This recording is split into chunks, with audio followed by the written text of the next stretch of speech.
If you feel a little bit lost, a little confused, maybe like you don't fit in, you don't understand what you like, what you don't like, what's your purpose, where are you supposed to go, and there's just all these questions, and you don't really know who you are outside of the titles that society has given you, the titles of your career, the titles of being a parent. Those are some of the most common ones. I know for myself, I've been battling with this question of who am I outside of just being a mom? Who am I outside of being a stay-at-home mom? That's what I do. Who am I outside of, my career, my hobbies? Who am I? Like, what do I enjoy? What is the soul of me? What is my purpose? Where am I supposed to go?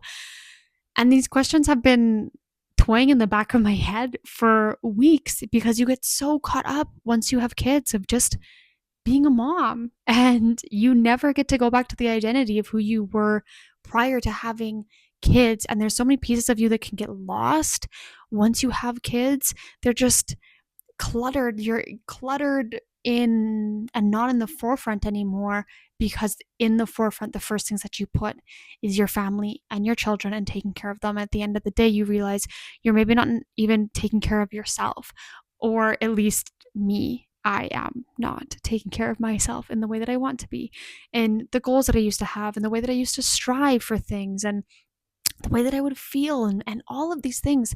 I've just kind of lost inside being a mom. And so I've been asking myself, who am I? And who was I prior to having kids? And who was I when I was at my peak, mentally speaking? And what were key aspects of that part of my life that I can bring back into my now? Like, if you don't know, I did a lot of traveling inside of a school bus, and that was such a beautiful time for me. I felt so free. I felt so alive. But I was like, what were the things that I was doing in that time frame that made me feel alive, and what can I incorporate into my right now? Because maybe, yes, we can't hop on a plane and take the entire family traveling, but there was things that I was doing there that allowed and helped me to be at my peak, be at my highest self. Another key time in my life where I felt like things were just flowing fucking great was when I was like 16, 17, 18. And again, it's like, what was I doing at those levels of my life that made me feel so great? Like, who am I outside of being a mom? And if you're feeling the same way that I have been feeling, I challenge you and encourage you to think about the times where you felt at your peak, and let's try to figure out what habits did you have there?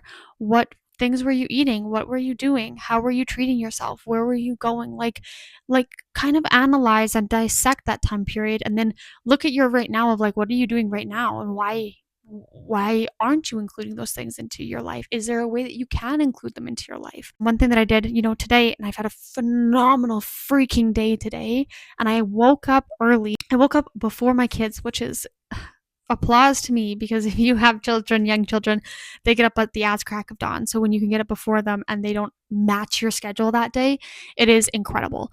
But I did wake up a little bit before my two kiddos did, and I was able to sit and do my devotion and have my coffee and journal and just get into this beautiful headspace that I used to do prior to having kids, that I feel like I've lost a little bit. Or back when I only had my one kid, I only had one. It was so much easier when he was younger to still incorporate these things, but now he's, in a couple weeks he's going to be 2. My daughter is 5 months now, so it's a little bit harder to have those key moments, especially at the beginning of the day, because at the beginning of your days is so crucial to how the rest of your day is going to go. There was a beautiful quote that I heard a little while back, and it was saying, to drop a pebble into an insanely busy and wavy ocean is not going to make any sort of a difference. But when you drop a pebble into smooth, calm waters, that ripple, you can see it. My daughter's up. My daughter is now up. So if you hear some squabbling, it's because she's right here hanging out, and hopefully I can get through the rest of this video without her getting too crazy. However, the quote that I heard was talking about, if you put a pebble into still water, the ripples make a dramatic impact and you can see them go for a long way. And that pebble is like doing something really good in the morning. And the still water is the morning, is the calmness of your mind. You don't have the chaos yet. Whereas when you do have the chaos and you don't take the time to yourself to just like solidify the right frequency and the right mindset to embark on your day, then you have the crazies of the ocean and these big waves and the chaos of life. And then part way through the day, you're going to throw this little pebble and being like, let me say some affirmations or do something quick, which I'm not demonizing that stuff because it really does make a difference. But this quote is supposed to show you the power of the morning. But anyways, throwing that pebble in isn't really going to make a difference in all of these big waves, right? So I really love that and it resonated for me a lot. And I was able to take that time this morning to myself and get myself in the right headspace. And the day has been phenomenal ever since. My trading, I was in such a great mindset. I won my trades. I won multiple trades today through the community that I'm with and my own personal trades. Went to the grocery store. The kids have been great. Like life has just been so fucking good today. That's thanks to me putting myself into the right frequency in the morning. And that's something that I used to do back when I was like at my peak mindset at 16, 17, 18. And again, when I was in the bus, it was like that was a habit of mine. I would wake up and I would write down like, oh, I'm, good morning, Earth. Thank you. I'm so grateful for X, Y, and Z. I'm so grateful that today's going to be a phenomenal day and that I'm happy, that I'm healthy. Like, please help me, God, to embody the best version of myself and to have the patience and all of these things. And I would write it all down and I would have my coffee and it's just so peaceful when I can get that time. Earlier in the week, I was thinking, what else was I doing? What were these peaks? Like, what were my goals? How was I striving for them so well? One of the goals that I took care of was like the aspect of fitness in my life. I took care of my body. I worked out. It was I prioritized it, but I didn't just prioritize it. I loved it. And I feel like I've fallen off track with fitness, not just because being postpartum everything, but also my love for it has dwindled. My love for just like if you're a gym girly and you're somebody that works out, I hope you relate to this, but the ability to like add more weight to whatever sets that you're doing, to squat more, to do more push-ups, the jump from after having kids and stopping working out for a while, it was like I could barely do a push-up. I couldn't even do a push-up. I couldn't do a pull-up. But I'm at a point where like I can do a pull-up and I can do the guy push-ups again. And that's so fucking awesome. But that's something that I loved before.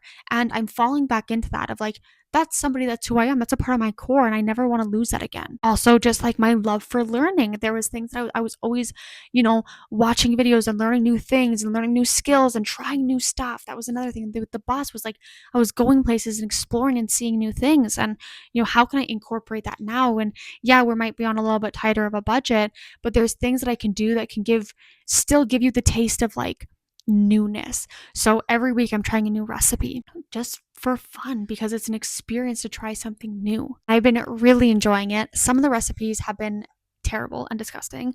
A few of them, though, have been added to the weekly list of dinner ideas. So that's super cool.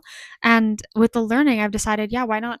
I'm going to learn Spanish because I was learning back because my stepdad is from Cuba and he knew Spanish. Unfortunately, my mom and him have split and that has kind of dwindled.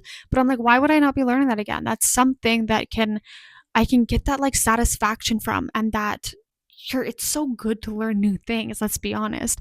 And how cool is it would you be to be able to learn another language or to know another language? So anyways, these are things that I'm like starting to incorporate in my life more frequently and not just incorporating them but making them a habit. Because it's all fun and games for me to sit here and say this is what I'm going to do, but it's a whole nother story to like actually be doing them. And these things are things that I have been doing for about 2 weeks now. So to me, I'm like, that's getting on the habit train and they can continue to happen. This is a way that I have to say to myself so that it can help me think better about that. Or like, who am I? Is like, who am I if I'm single? Like, if I'm just solo me, just by myself, what would I do? Where would I go? How would I act? Because yeah, I get so like caught up in these routines of doing the same thing every single day. And like, you're put the kids to bed and then you go to bed or you clean up and then this. And it's like, but let's take a step back. Like, what are things that I did that made me enjoy life? And the other day, I was like, oh, I used to just always go sit outside, and the weather's getting a little bit warmer. I used to go sit outside in the evening and just like read a book. That's what I would do when I was by myself on the bus before we had kids. And I'm like, why am I not doing that now? Like, that's something that I can continue to do. So, anyways, I did it and I felt great. Like, it's just those little specks of peace and habits and rituals of life that got lost when I gave birth to a couple cuties, you know? So if you're feeling lost, if you're feeling like out of your own skin, like something's missing, like there's just a part of you that's not there, like you've lost along the way somehow, whether you moved or you did career changes or you're like myself and had kids or whatever it may be, go back to who you were before that change to find the gems, the beauties, the specks of joy, and a way to incorporate them into your life now. If you are somebody that loves dancing or you used to take dance classes and maybe where you are, you can't do them anymore, play some music, create a phenomenal playlist, and dance for like 10 minutes, 5 minutes. If you love to work out like myself, but you can't get those same workouts in, maybe do like 5 minutes in the day where you move your body, you do a couple push-ups, sit-ups, you have like a 5 minute ab routine, you get some squats and something, and make that a routine, a ritual to for yourself, for your highest self, for that version of you that feels fucking phenomenal and that has her spark back, because you are so much more than just a mom. You're so much more than just the career that you're in, and there's so much beauty to who you are at your core and the things that you love and the things that make you you. But the things that make you most magnetic version of you, that's truly like getting back to your magnetic self. And if you've never found that or you've never had a point of that, then it's time to explore, to figure out who is that magnetic version of you? What is she like? Where does she go? Try new things. Now you just get to be in an exploration place. And I feel like we never stop being in the exploring and the trying new things. But if you don't know your purpose and you don't know the things that you love, prioritize exploring and dating yourself, because take yourself out on dates to these new places and these new things.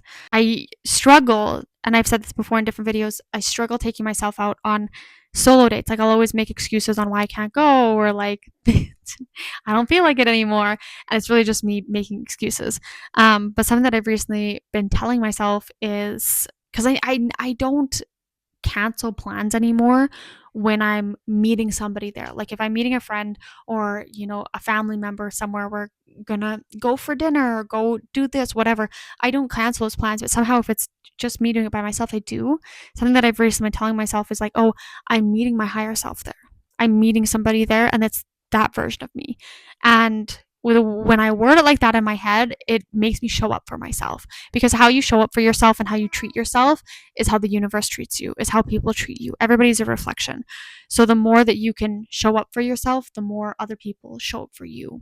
So date yourself, explore, try new things, see what you love, and do the things that feels right in your body, and keep doing those. Your body will tell you before your mind will of whether it's something you should continue to incorporate. I hope this resonates for somebody. I hope it lands. I hope it helps encourage you to figure out who you are outside of your titles that you've given yourself, and that you can find that joy again in life. This was The Alchemist Babe. I am your host, Dakota. I love you guys, and I will see you in the next episode.